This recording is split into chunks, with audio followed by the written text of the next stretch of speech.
নমস্কার বন্ধুরা, সোমাদি রান্নাঘরে সকল বন্ধুদের জানাই শারদীয়ার প্রীতি, শুভেচ্ছা ও অনেক অনেক ভালোবাসা। আজ আমি শেয়ার করতে চলেছি ষষ্ঠীর স্পেশাল রেসিপি ফুলকপির রোস্ট। একদম ঘরোয়া কিছু উপকরণে সাধারণভাবে বানিয়ে দেখাবো। আপনারা উৎসবের দিনগুলিতে খুব তাড়াতাড়ি বানিয়ে নিতে পারবেন। তার জন্য সম্পূর্ণ ভিডিওটি দেখতে হবে। আমার চ্যানেলের নতুন বন্ধু হলে চ্যানেলটিকে সাবস্ক্রাইব করে পাশে থাকা বেল আইকনটি প্রেস করে রাখবেন, যাতে আমার সমস্ত রান্নার নোটিফিকেশন সবার আগে আপনাদের কাছে পৌঁছে যায়। আর ফেসবুক বন্ধুদের কাছে অনুরোধ পেজটিকে ফলো করার জন্য। চলুন দেখে নেওয়া যাক রেসিপিটি। এখন আমি একটা গোটা ফুলকপি একটু বড় বড় করে কেটে নিয়েছি। খুব ছোট ছোট করে কাটলে গলে গিয়ে ঘ্যাট পাকিয়ে যাবে, তাই একটু বড় বড় করে রেখেছি। এখন অল্প একটু নুন মাখিয়ে 10 মিনিটের জন্য রেস্টে রেখে দেব। এখন আমি একটা কড়া বসিয়ে নিয়েছি। কড়ার মধ্যে বেশ কিছুটা সাদা তেল দিয়ে দিয়েছি। সমস্ত রেসিপিটা আমি সাদা তেল দিয়েই করব। এখন রেস্টে রাখা ফুলকপিগুলো এই তেলের মধ্যে দিয়ে দেব। এইভাবে গ্যাসের ফ্লেমটা মিডিয়াম রেখে ফুলকপিগুলো চাপা দিয়ে দিয়ে ভাজবো, যাতে খুব লাল না হয়ে যায়। এমনভাবে ভাজতে হবে যাতে 50% সেদ্ধ হয়ে যায়। ফুলকপিগুলো ভাজতে ভাজতে একটা পেস্ট বানিয়ে নেব। তার জন্য মিক্সিং জার নিয়ে নিয়েছি।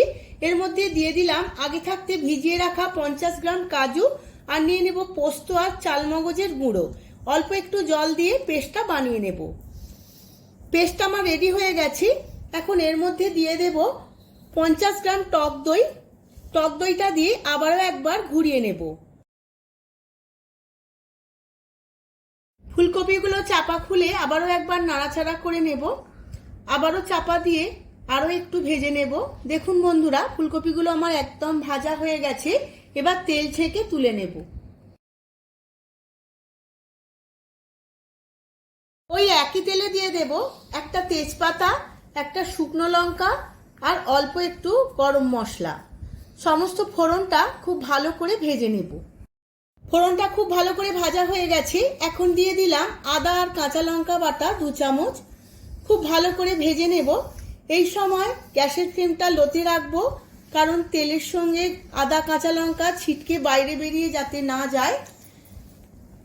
আদা আর কাঁচা লঙ্কার কাঁচা গন্ধটা চলে যাওয়া পর্যন্ত আমি ভেজে নেব। উপকরণগুলো কষানো হয়ে গেছে। এখন এর মধ্যে দিয়ে দেব কিছু গুঁড়ো মশলা। তার মধ্যে কাশ্মীরি লঙ্কা, ধনের গুঁড়ো, জিরের গুঁড়ো আমি 1 চামচ করে দিয়েছি। দিয়ে দিলাম স্বাদ মতো নুন আর স্বাদ মতো চিনি। চিনিটা একটু বেশি দিয়েছি, কারণ নিরামিষ রান্নাতে চিনি একটু বেশি লাগে। এবার অল্প একটু জল দিয়ে খুব ভালো করে কষিয়ে নেব। সমস্ত মশলাটা খুব ভালো করে কষানো হয়ে গেছে, তেলটাও ছেড়ে এসেছে। এখন এর মধ্যে দিয়ে দেব 1/2 চামচ গোলমরিচের গুঁড়ো। গোলমরিচের গুঁড়ো খুব ভালো করে মিশিয়ে নেব। এখন এর মধ্যে দিয়ে দেব আগে থাকতে বানানো কাজু আর টক দইয়ের পেস্ট। টক দই আর কাজুর পেস্ট দিয়েও আমি খুব ভালো করে মিশিয়ে নেব। এই সময় গ্যাসের ফ্লেমটা আমি লোতে রাখবো, না হলে টক দই দেওয়া আছে ফেটে যেতে পারে। অল্প একটু জল দিয়ে ফুটে যাওয়া পর্যন্ত অপেক্ষা করব। বেশ ভালো করে ফুটে গেছে। এবার ভেজে রাখা কপিগুলো এই গ্রেভির মধ্যে দিয়ে দিলাম। একটু নাড়াচাড়া করে নেব। এবার চাপা দিয়ে 5 মিনিট সেদ্ধ হতে দেব। 5 মিনিট রান্না করে নেওয়ার পর দেখে নেব। এবার দেখুন বন্ধুরা, কত সুন্দর তেলটা ছেড়ে গেছে। ফুলকপিগুলো বেশ ভালো সেদ্ধও হয়ে গেছে। এখন এর মধ্যে দিয়ে দেব কয়েকটা কিশমিশ কুচোনো, আর দেব 2টো চেরা কাঁচা লঙ্কা, অল্প একটু জায়ফল আর জয়িত্রীর গুঁড়ো, আর দিয়ে দেব গাওয়া ঘি 1 চামচ। সমস্ত উপকরণগুলো খুব ভালোভাবে মিশিয়ে নেব। আমার একদম রেডি হয়ে গেছে ফুলকপির রোস্ট। এবার এটা নামিয়ে নিয়ে লুচিগুলো ভেজে নেব। প্রথমে আমি লুচিগুলো খুব ভালো করে বেলে নেব। আমি আগে থাকতেই ময়দাটা মেখে নিয়েছিলাম, তাই খুব নরম হয়েছে। লুচির জন্য তেলটাও গরম হয়ে গেছিল। এবার লুচি একটা একটা করে ভেজে নেব, তারপরেই সার্ভ করে নেব।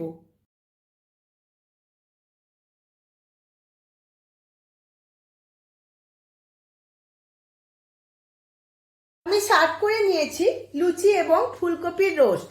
দারুণ লাগছে, খেতেও খুবই ভালো হয়। আপনারাও আমার মতো করে বাড়িতে একবার বানিয়ে ফেলুন আর সার্ভ করুন লুচি, পরোটা বা রাইসের সাথে। দারুণ লাগবে, বাচ্চা বড় সবাই খুব ভালো করে খাবে। ভিডিওটা যদি ভালো লেগে থাকে ভিডিওটিতে প্রচুর প্রচুর লাইক, শেয়ার, কমেন্ট করবেন। আজ তাহলে আসি, আবার দেখা হবে পরবর্তী ভিডিওতে নতুন আরো অনেক অনেক রেসিপি নিয়ে। ধন্যবাদ।